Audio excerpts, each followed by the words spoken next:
Merry Christmas and a Happy New Year. The Chennai Silks. Let the celebrations begin. பிரமிடுகள் அதிகமுள்ள எகிப்தில் சமீபத்தில் மேற்கொள்ளப்பட்ட அகழாய்வில் தங்கத்தாலான நாக்கு மற்றும் விரல் நகங்கள் கண்டெடுக்கப்பட்டிருக்கின்றன. எகிப்தின் கெய்ரோவில் இருந்து 200 கிலோமீட்டர் தொலைவில் ஆக்சி ரேஞ்சர்ஸ் என்கிற இடம் இருக்கிறது. நைல் நதியின் கரையோரம் உள்ள இந்த இடத்தில் சில நாட்களுக்கு முன்னர் ஆய்வாளர்கள் அகழ்வாய்வை மேற்கொண்டனர். இதில்தான் தங்கத்திலான நாக்கு, நகம் உள்ளிட்ட பொருட்கள் கிடைத்துள்ளன.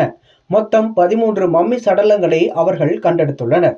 எகிப்து நாட்டை பொறுத்தவரை உயிரிழந்த அரசர் அல்லது அவருக்கு இணையான செல்வாக்கு கொண்டவர்களை விரிவான சடங்குகள் செய்து புதைப்பார்கள். ஒரு பெட்டியை தயாரித்து அதில் உயிரிழந்தவர்களின் உடலை வைத்து உடன் அவர்கள் பயன்படுத்திய அனைத்து பொருட்களையும் வைப்பார்கள். தங்கம் உள்ளிட்ட ஆபரணங்கள், விலை உயர்ந்த துணிகள் என எல்லாமே சேர்த்து புதைக்கப்படும். இப்படி செய்வதன் மூலம் உயிரிழந்தவர்கள் மீண்டும் கடவுளிடம் உயிர் தெழுவார்கள் என்பது அவர்களின் நம்பிக்கையாக இருந்தது. மரணம் அடைந்தவர்கள் உயிருடன் வரும்போது அவர்களுக்கு தேவையானவை அனைத்தும் கிடைக்க வேண்டும் என்பதற்காக இப்படியான பொருட்கள் புதைக்கப்பட்டிருக்கின்றன. எனவேதான் இவைகள் மம்மி என்று அழைக்கப்படுகின்றன. ஆனால் சில காலம் கழித்து கொள்ளையர்கள் இப்படி புதைக்கப்பட்ட பல பொருட்களை திருடி சென்று விட்டனர் என்பது தனிக்கதையாக இருக்கிறது. தற்போது எகிப்து அரசு மம்மிகள் புதைக்கப்பட்ட இடங்களை கண்டறிந்து அகழாய்வு செய்து அதில் கிடைக்கும் பொருட்களை பத்திரப்படுத்தி வருகிறது. இப்படியான ஆய்வில் தான் தற்போது தங்க நாக்கு கிடைத்திருக்கிறது.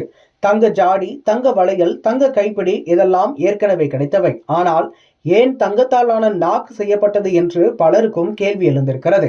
இதற்கு அந்நாட்டின் தொல்பொருள் ஆய்வாளர்களும் பதிலளித்துள்ளனர். அதாவது, எகிப்தியர்களை பொறுத்தவரை தங்கம் என்பது கடவுளின் மேல் உள்ள தோலை போன்றது. இறந்தவர்கள் அனைவரும் கடவுளிடம் உயிர் தெழுவார்கள். அப்போது கடவுளிடம் சாதாரண நாக்கை காண்பித்து பேச முடியாது.